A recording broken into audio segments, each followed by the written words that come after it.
Shalom, shalom, shalom to the 12 tribes of Israel. This is Shemayawan.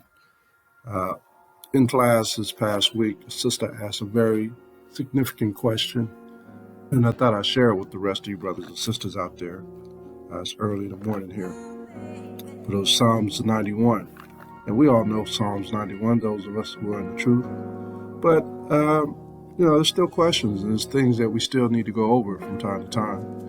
And, we're all here fighting, and we're set with obstacles against us, and we're always being challenged in this place called Babylon, and which is the habitation of devils.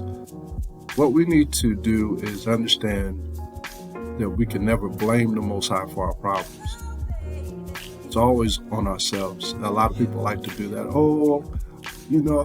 I put my trust in him and he failed me. No, the Most High can never fail you.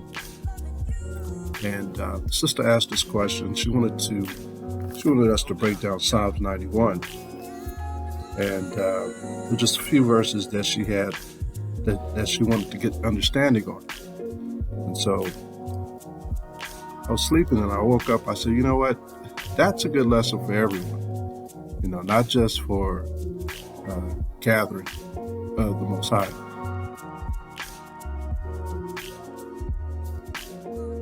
And, we're all trying to get to the kingdom, all of us. And so, but there's things in text that we deal with on a day-to-day level. And so, let's look at this. Psalms 91 and verse 10.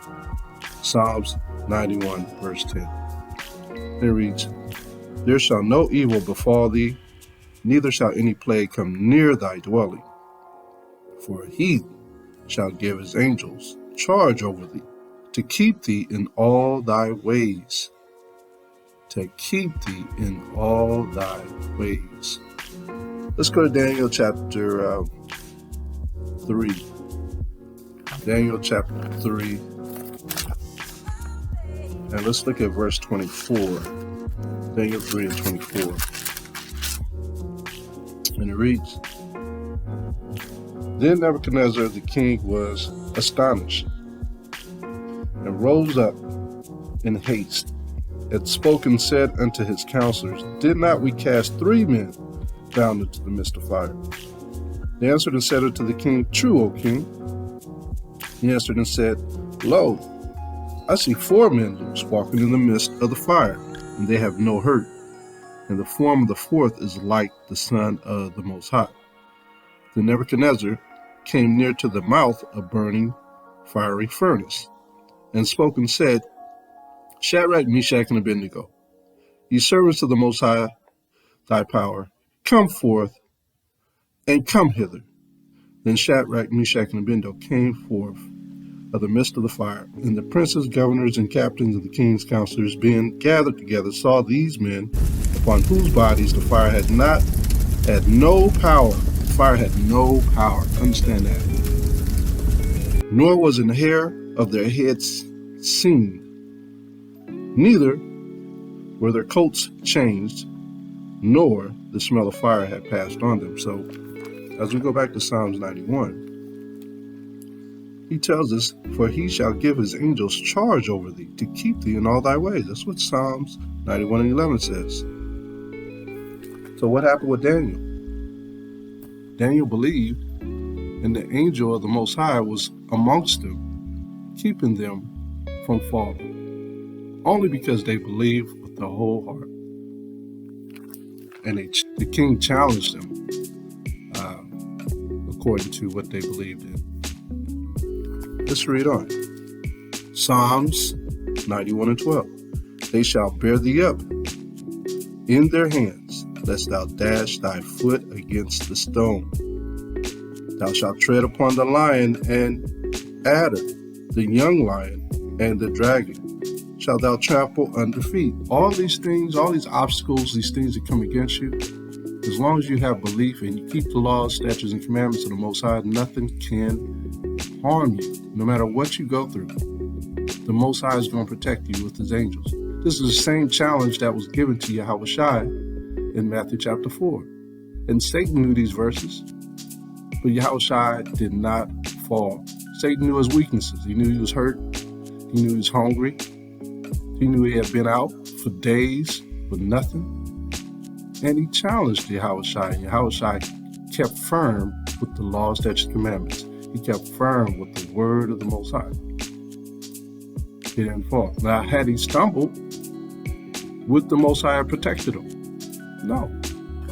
Let's go to Exodus chapter 23 and 20. Exodus chapter 23 and 20. Now, this is when the children of Israel left Egypt, but neither of the children of Israel turned to the right or to the left or backed up and went back to Egypt because they were following the Most High. And when they were following the Most High, what did he send? Let's read. Verse 20, behold, I sent an angel before thee to keep thee in the way, and to bring thee into the place which I have prepared. Beware of him, and obey his voice. Provoke him not, provoke him not, provoke him not. For he will not pardon your transgression. So you better keep the commandments. If you don't, if you just lean outside your side circle for a little bit, or you get beside yourself for a little bit, guess what? Transgressions won't be forgiven. Anything can happen. Don't get caught off guard. For my name is in him. But if thou shalt indeed obey his voice and do all that I speak, then I will be an enemy unto thine enemies, and an adversary unto thine adversaries. For mine angel shall go before thee and bring thee in unto the Amorites, the Hittites, and the Perizzites, Canaanites, the Hivites, and the Jebusites, and I will cut them off. So the Most High is saying, no matter what you go through, I'm going to cut them off. I may lead you into the midst of fire. You may lose your nerve going into this fire, but I'm going to be with you if you just go forward, keep believing. This is what the Most High is saying. Let's go back to Psalms 91. Let's start at 14. He says, because he has set his love upon me, therefore will I deliver him. I will set him on high because he hath known my name. So the Most High said, look, I'm going to deliver you because you've been faithful, so I'm going to be faithful. The Most High has respect unto a certain people. You know, people say, well, there's no respect of persons. There isn't any respect of persons when you're breaking his commandments, when you're breaking his laws. There's no respect. But when you're doing justice and when you're doing right, the Most High will honor that. Let's go to Exodus chapter 2. Even if you're trying to do right, the Most High will honor it. Exodus chapter 2, verse 25. And the Most High looked upon the children of Israel, and the Most High had respect unto them because they kept his commandments, because they believed in him as the deliverer. Let's go to another verse. And this is just a short lesson. Like I said, we all need a little instruction. Let's go to the book of James. Let's go to the book of James, chapter 1 and 13. James chapter 1, verse 13. And it reads, let no man say when he is tempted, I am tempted of the Most High. There's a lot of people do that. Some people say, the Most High tempted me. He sent that woman this way, or he sent this man this way. It had to be from the Most High. It had to be from God. We was dipping into the produce area at the same time, trying to get the same fruit. You know, the Most High don't tempt you. Look at it. For the Most High cannot be tempted with evil, neither tempteth he in any man. See that? The Most High cannot tempt you. But every man is tempted when he is drawn away of his own lust and enticed. So a lot of you sisters who may be married out there, go to the grocery store, see a handsome brother. Look, it's your own lust that you're thinking all of those things. Same thing with you brothers who are married and out there doing some ill will. It's your own lust. Thinking you're going to get away with stuff. Doing things that you don't really need to be doing, hanging out with the wrong group. It's your own lust. Not the Most High's. Then when lust has conceived, it bringeth forth sin. And sin, when it is finished, bringeth forth death. Do not err, my beloved brethren. Man, let me tell you, I've known a lot of brothers who died doing crazy stuff. A lot of them. That's one of the reasons why I'm in this truth, because the death of them put fear in me. That's why I'm in this truth.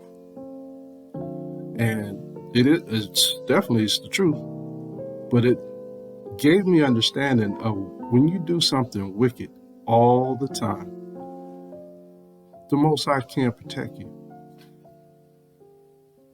When you get outside of those boundaries, the Most High can't help you. So what a terrible thing to think and do if you go out there and it meets your end, and then you're standing before the Most High. What you gonna say? What is there left to say? Your actions sometimes can speak louder than words.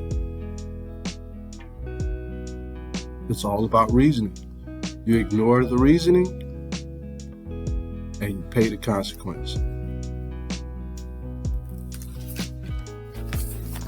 Let's go to Ecclesiastes chapter 2, verse 1. Ecclesiastes chapter 2, verse 1. In the Apocrypha. This is one of my favorite chapters.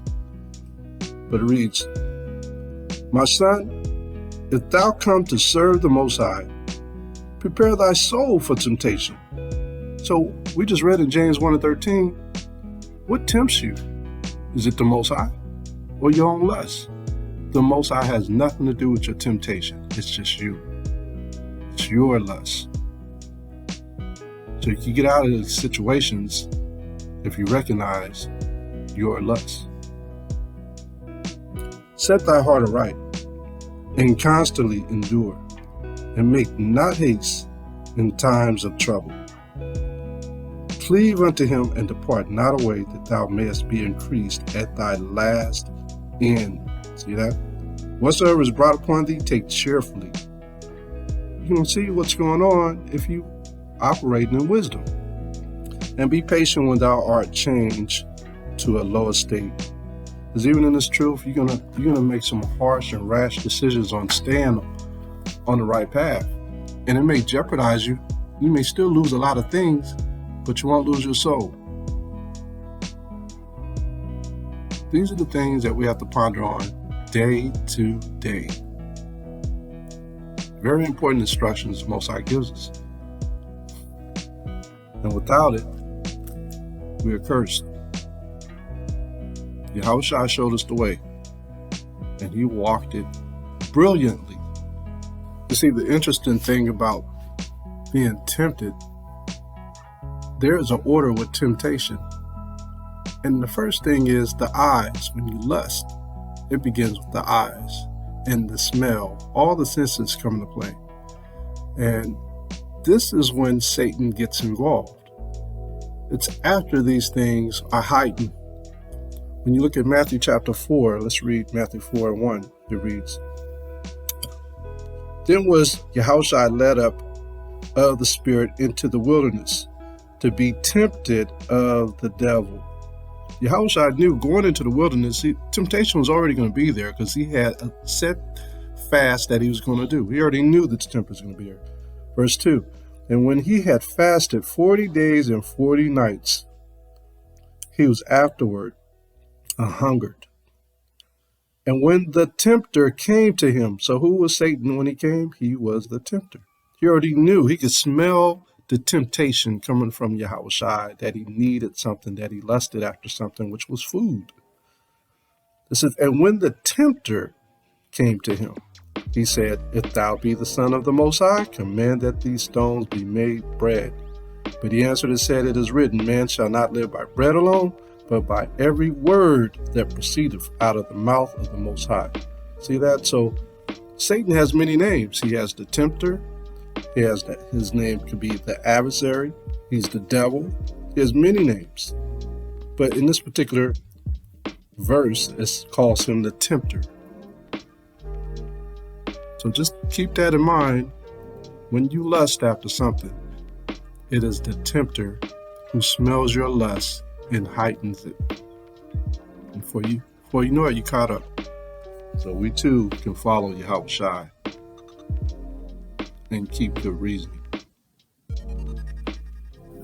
With that, I'm going to keep it short today. Shalom, have a great and blessed day. This is the word of the Lord of hosts. I took you from the pastures and from following the sheep to be prince over my people Israel. I have been with you wherever you have gone and have destroyed all the enemies in your path.